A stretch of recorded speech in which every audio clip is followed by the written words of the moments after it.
Hi, everybody, and welcome to this very special edition of Market Shapers. I really don't think I even need to introduce my guest, but I will. It is the amazing Cindy Gorman. Cindy, thanks for being here today.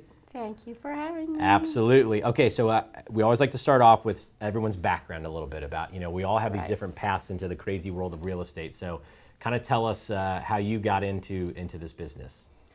So I got into real estate. I had moved around quite a bit with my family when I was young. I always was the one to go on the house hunting trip. Loved it. Kind of listened to everything. Thought I knew more than I did, obviously.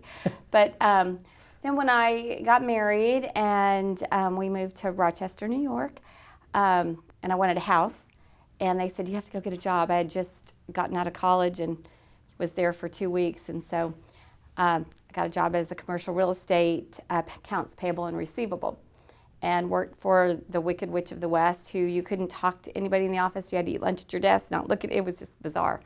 But learned a little bit about the commercial side, and then got a job as a property manager for a government-controlled apartment complex. Learned a lot of confidence in kicking people out and having to deal with a lot of different stressful situations. It was a lot of paperwork. And so I always thought I'd go into residential. So when I had my kids and stayed home, I was economically forced to go get another job. My kids were like probably 4 and 2 or 5 and 3, and decided to get my foot in the door so that when they went to school, I had a little bit of income built up, or what was already had my foot in the door. So, and it just took off. I actually didn't expect, I was considered myself part-time. I was working for a very small company. Are you still in New York at this time? No, I'm sorry. I moved to Dallas once I had you're Stacy. in Dallas. Right. Okay. Right. I had Stacy, was 8 months old, moved to Dallas.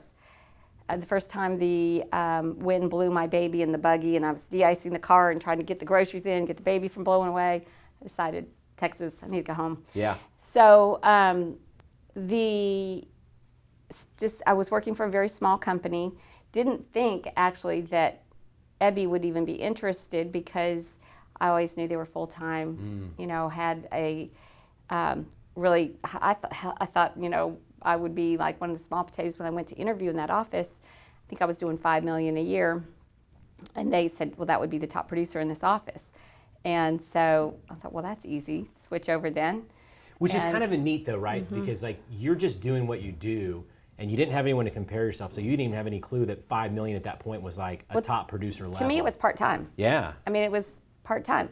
And even when people would say, do you work? I'd go, well, I dabble in real estate. And it just didn't feel like a full-time job. Right. And so it did develop quickly for me. I was very blessed and had a lot of referrals, a lot of repeat customers.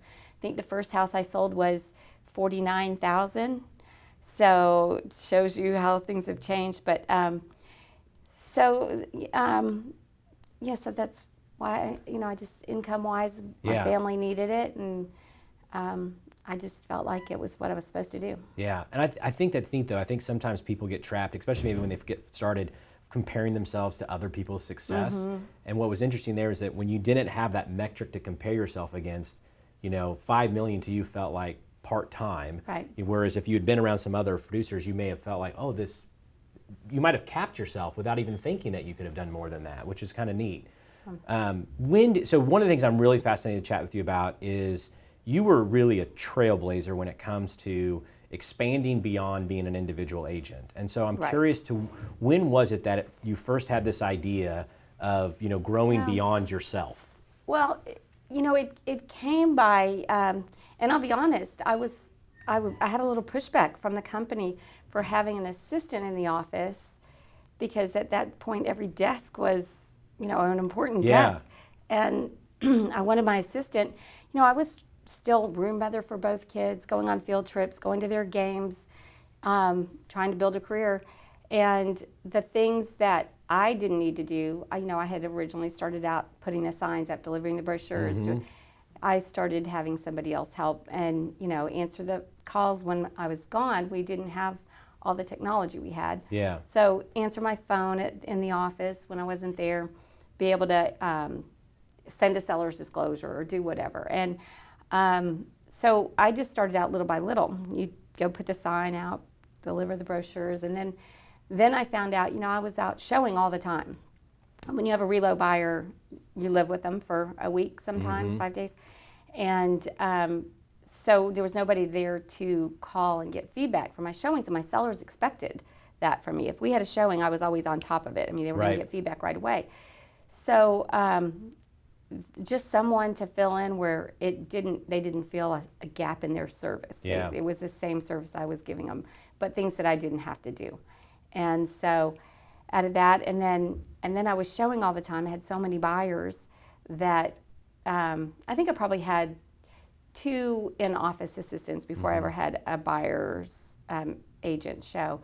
And so then I had an agent that would show for me when I had to pick up my kids from school. So if I was out showing someone, they might meet me and take over the last couple of showings and help me. If I had 2 clients on the weekends, I'd help have one of them show. And so I kept adding just whatever that void was that I was used to personally doing that somebody else could do without affecting the service. To the client. Yeah. And I think what's interesting there is I know now teams and groups are so prevalent. Some people will actually say, well, I just want to be a team or group. And what I think was really important for people to hear from you was that it was need-based. Like you recognized activities that were better to be pushed to somebody else to handle, like putting a yard sign in, sending the seller's disclosure so you could focus on those revenue generating activities. And then as that grew, then it became need-based. Well, I've got so many clients to work with, I need someone to pass some folks off to. It wasn't just growth for the sake of growth, or it sounds better to say I'm a group as opposed to an individual agent. No, absolutely not. And one of the things that I see happening is agents will combine together or add somebody really to increase their volume more than the need for it. Or they hire an assistant and they can't financially keep them for long. And so that person's out of a job too quickly, and then they've also not progressed to where they wanted to be, to get.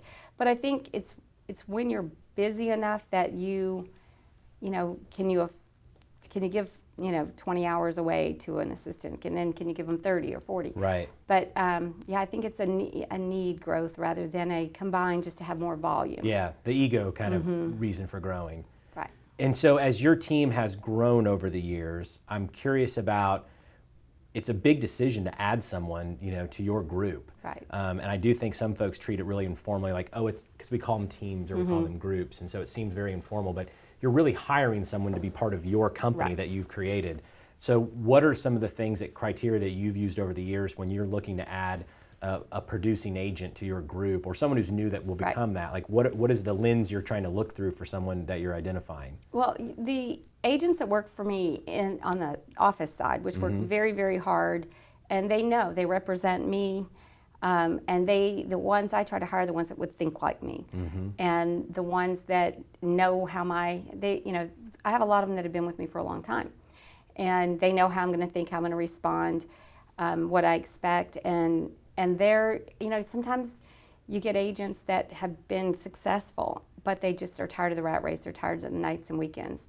And so you get the perfect balance because they're experienced and they are professional. Right. But, they don't want to be out there selling. And so I look for somebody that is happy with that. They're not always going to be in the foreground. I mean, it's going to be my picture and that sometimes some people can't or don't want to handle that. They want to be out there. I think it's become, people are okay now with having a successful group behind them rather than just their face out there.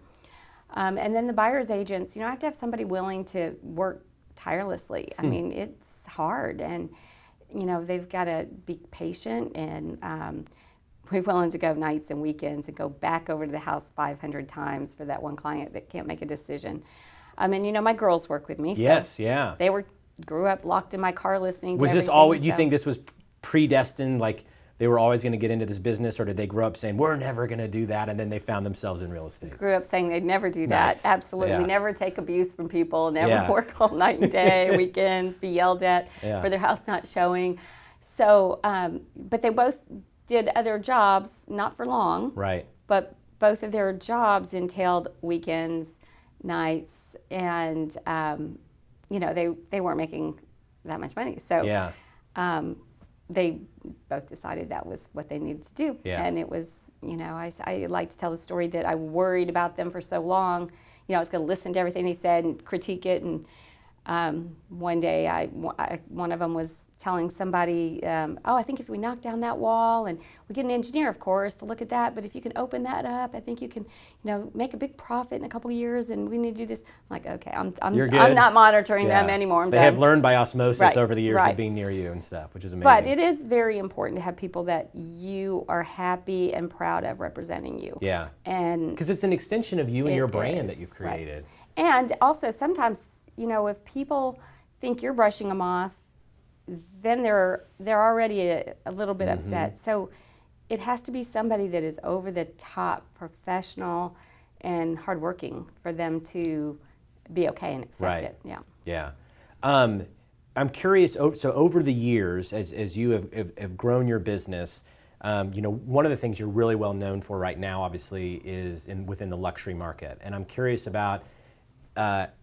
Was that a conscious decision to try to, get into that market, grow an expertise in the luxury market? Did it just happen over time? I'm just kind of curious the evolution of that, to where now you're just so well known and so associated with that, even though I know you sell in all price points. Right. No, it was never intentional. What that was a buildup of this client moving up and up and up. Yeah. And so honestly, and then I think that I always wanted to do a little bit more marketing than average. Anybody can do an ad here or put a sign but I always wanted to do more than the average person for exposure for the home. And so I think just the marketing and trying to have, all the pieces that I do, I try to have them very professional. And I think it's just been over referrals and repeat business that my clients have moved up in price, and so it's allowed me to. I think that's cool though, because I don't think other people think about that way sometimes. They think like you have to like somehow magically up your price point to get into luxury, and really what it is like just continue to be that lifelong professional advisor for your clients, because over time they move up as well and you get to ride that path with them. Right. Which is really a neat way of thinking about it. I think, too, that one of the things I didn't do was turn business down because of the price point. If it was a lease, if it was a $100,000 house.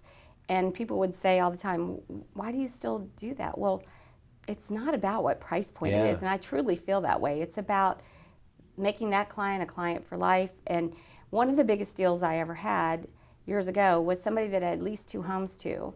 And then their boss was going to move the company here, and the boss bought a home. And, if I hadn't leased her the 2 homes, that probably took just as much energy as selling a home. Right. Wouldn't start that. So then they brought in a couple other partners, and I sold them large homes. And so one thing just kind of led to another. Yeah. Yeah, because that's the neat thing about our business is you never know that client or that property that connects the dots to other opportunities. Yeah, for it's sure. not one client. You look at each client as 5 clients. Yeah. One of the things I know that you've really prided yourself in is really running your company as a business. And sometimes those of us in real estate treat it maybe a little bit more informally. So was that kind of a discipline you brought from the very beginning, or is that something over time that you've learned the importance of that if you're going to have sustained, excellence in this business? I think it is something that you see too many people have a great year and go down. I think it's got to be a constant level of the same kind of professionalism and service. But the business part is like, again, you don't add until you're ready for that person, and you don't hire somebody unless they're a great example of you. But also, there's a lot more to it. I do so much paperwork.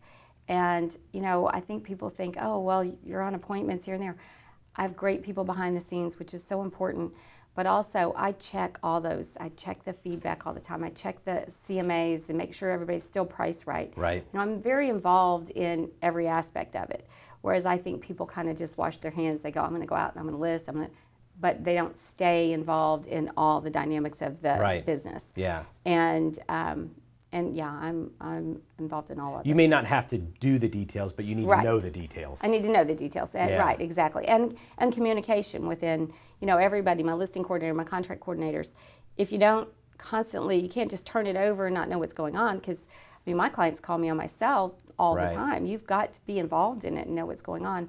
So I think That, and then just budgeting. You've got to, when the times get bad, you can't cut back your advertising.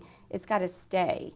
And like in 2008-9, when it got bad, I saw so many people just kind of disappear. Right. And I didn't change a thing I was doing, and it cost me a lot for a couple of years to stay there. But I think that's another thing that kept me, in the forefront, and my name, and knowing that, when it's tough, you can't just put a sign in the yard. You've got to be aggressive with You almost marketing. had to lean in even Exposure, more at that right. point. Mm-hmm. Yeah.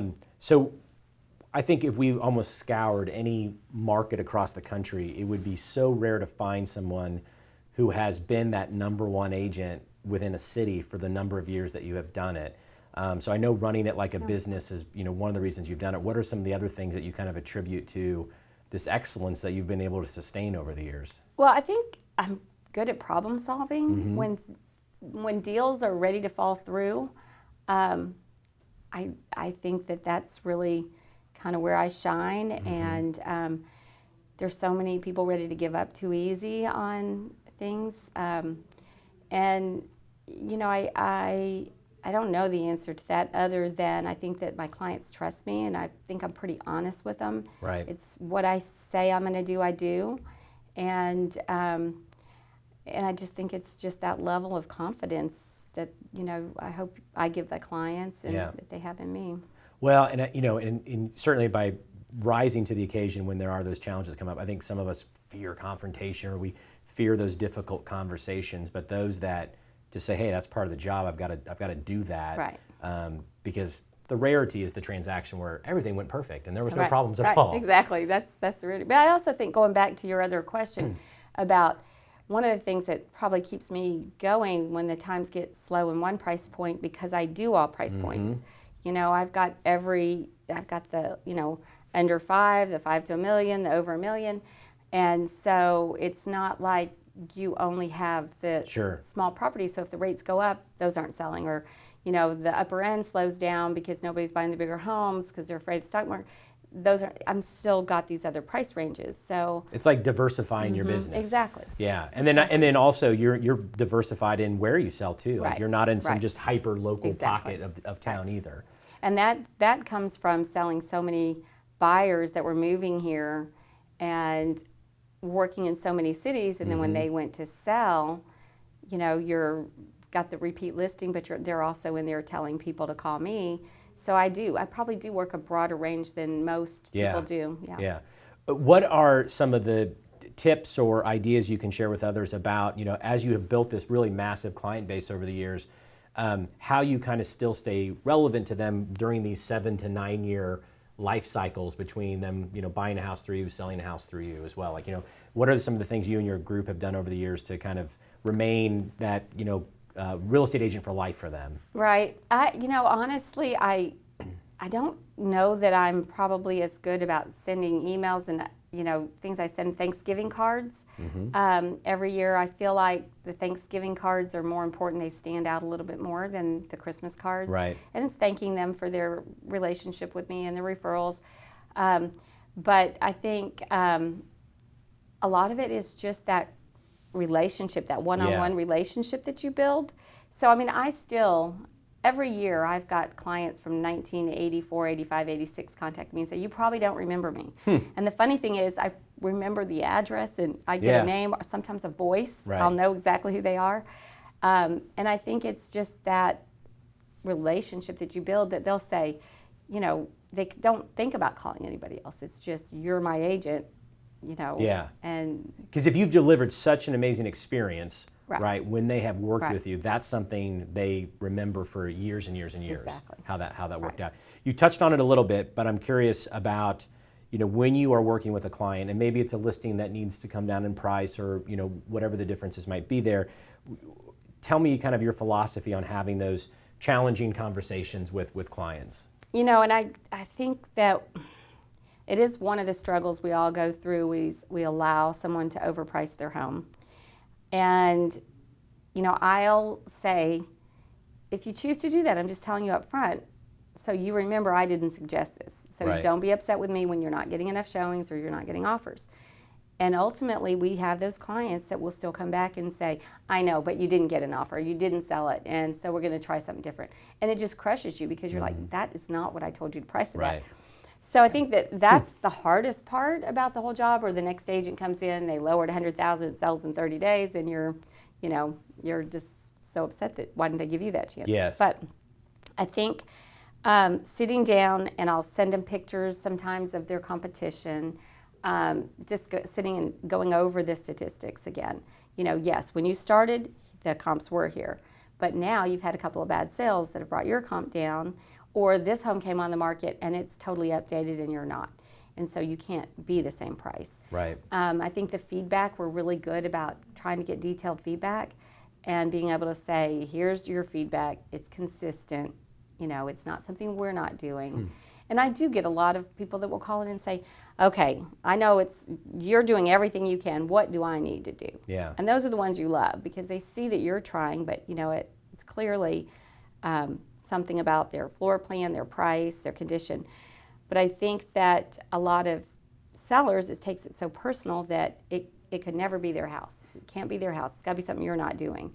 And for all agents, that's the hardest thing because you spend our wheels, they forget that we don't make any money, right?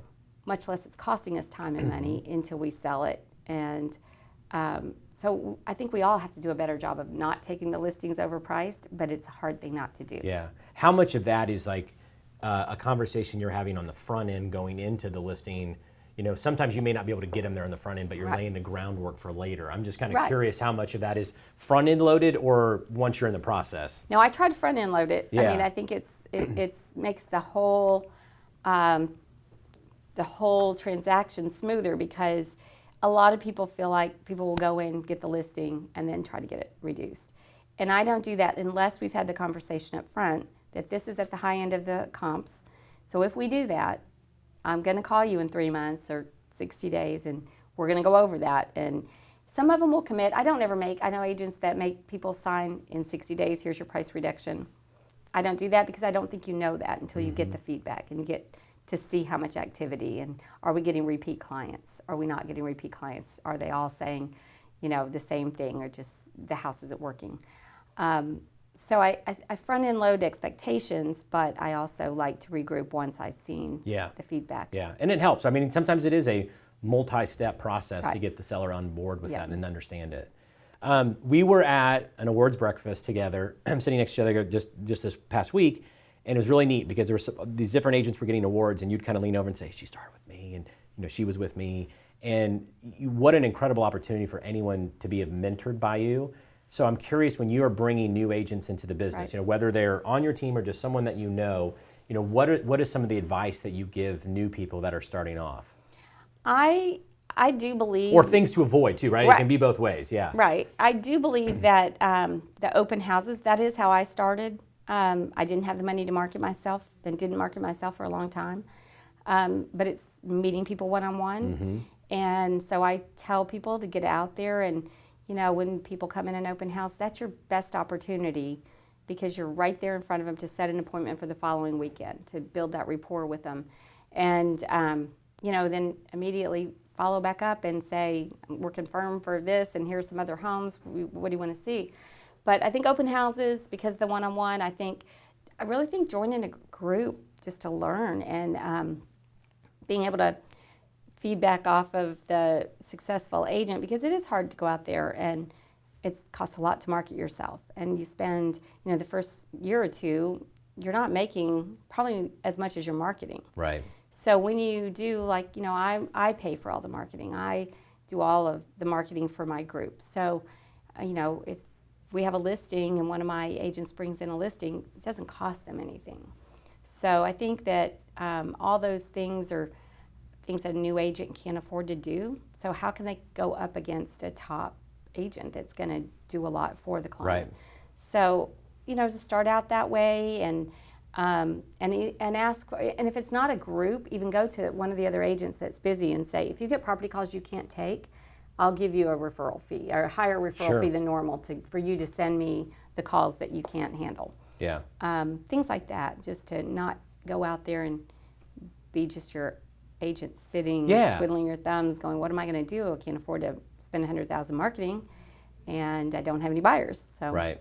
Yeah, and that is that idle time, I think, that sometimes causes the dropout rate to be Right. so high in real estate. Right. Is this that I don't know what I should be doing, and therefore I'm, eventually I just peter out because I got to get a paycheck at some point. With the folks that work with you, I'm curious about the, you might not call it accountability, but just like, what is that cadence within your group for the agents that are part of it, on the expectations they have, from you as far as, it might be lead sourcing, prospecting, or taking open houses. How is it that you're holding your folks accountable to make sure that they are really kind of succeeding and achieving what they want to get out of this as well?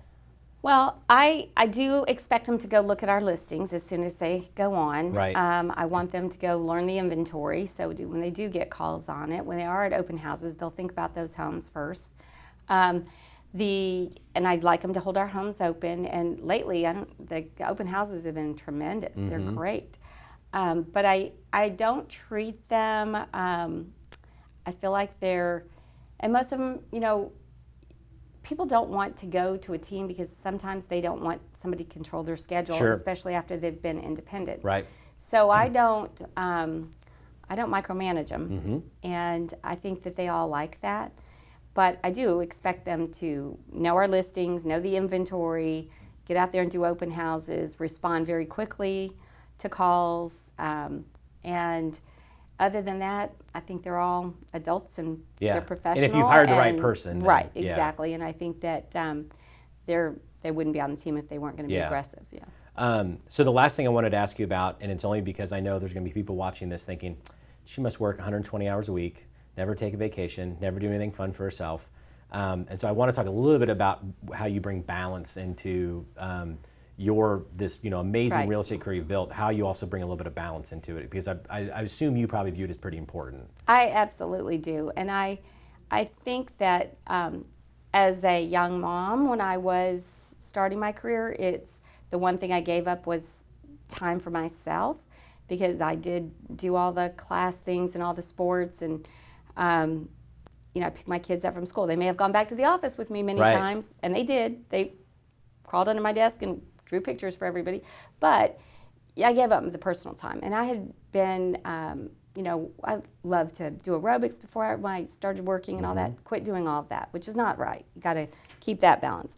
But I had a great family life and work. And then now, I think it's actually, you do so much more, but it's easier to balance because I'm with my kids and my grandkids all the time and go to their sporting events.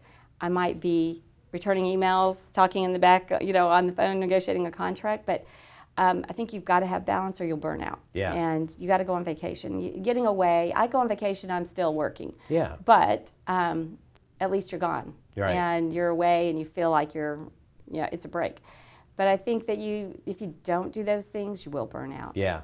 Yeah, and I just think it's always important people to hear from someone as successful as you is to say that is important, and build that in as part of your business is these times to escape for a little bit. And yeah, you're never truly away where you're not going to have a phone call or an email. Right. But if you're staring at the ocean or you're staring at the mountains, whatever it is that recharges your soul, it's not that hard of a phone call. No, exactly. So, that's a vacation to me. Yeah. If I have a view. Yeah.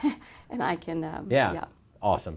Well, I've said this before, but we are so thankful to have you here, and you have just been kind of leading the charge over so many years. And it's always fun in the home office. Every time I walk out of my office, walk down the hall, there's your face up on the wall as, the person leading is the number of honor rolls that have made it in consecutive order. And so just wanted to say thank you for being a huge part of our company and inspiring so many others to kind of follow your suit, here at the Ebby Halliday Companies. Well, thank you. You've been such a great addition to Ebby Halliday, and honestly made a huge difference in the company's future. And I appreciate that. Wonderful. Thank you. And it's been, we've had an awesome time. We've had some dinners and lunches together, which has always been great to get to know you. And thank you for taking some time to sit down today. I know everyone is going to be thrilled at the chance to watch this and learn a little bit from the great Cindy O'Gorman. So I really appreciate it.